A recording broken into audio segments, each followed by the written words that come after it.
आज का बाइबल का वचन सन यूहन्ना का पहला पत्र अध्याय 2 वचन 12 से 17 और आज का सुसमाचार सन लूकस के अनुसार अध्याय 2 वचन 36 से 40। सन यूहन्ना का पहला पत्र अध्याय 2 वचन 12 से 17।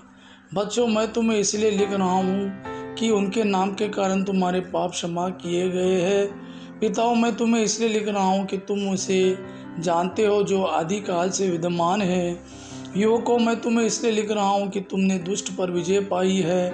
बच्चों, मैं तुम्हें इसलिए लिख रहा हूँ कि तुम पिता को जानते हो। पिताओं, मैं तुम्हें इसलिए लिख रहा हूँ कि तुम उसे जानते हो जो आदिकाल से विद्यमान है। युवकों, मैं तुम्हें इसलिए लिख रहा हूँ कि तुम शक्तिशाली हो। ईश्वर का वचन तुम में बना रहता है और तुमने दुष्ट पर विजय पाई है। तुम ना तो संसार को प्यार करो ना संसार की वस्तुओं को। जो संसार को प्यार करता है उसमें पिता का प्रेम नहीं। संसार में जो शरीर की वासनाएं, आंखों का लोभ और धन संपत्ति का आडंबर है, यह सब पिता से नहीं बल्कि संसार से आता है। संसार और उसकी वासना समाप्त हो रही है, किंतु जो ईश्वर की इच्छा पूरी करता है वह युगों युगों तक बना रहता है।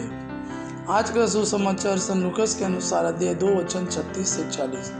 अन्ना नामक एक नबिया थी जो असेर वंशी फनुएल की बेटी थी। वह बहुत बूढ़ी हो चली थी।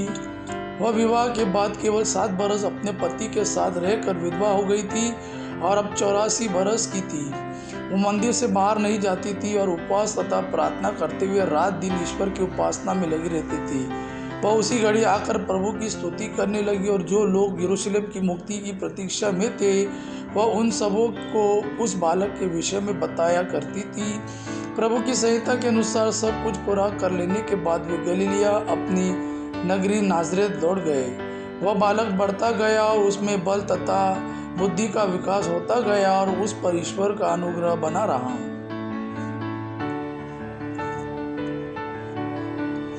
यह प्रभु का वाणी है। प्रभु को धन्यवाद।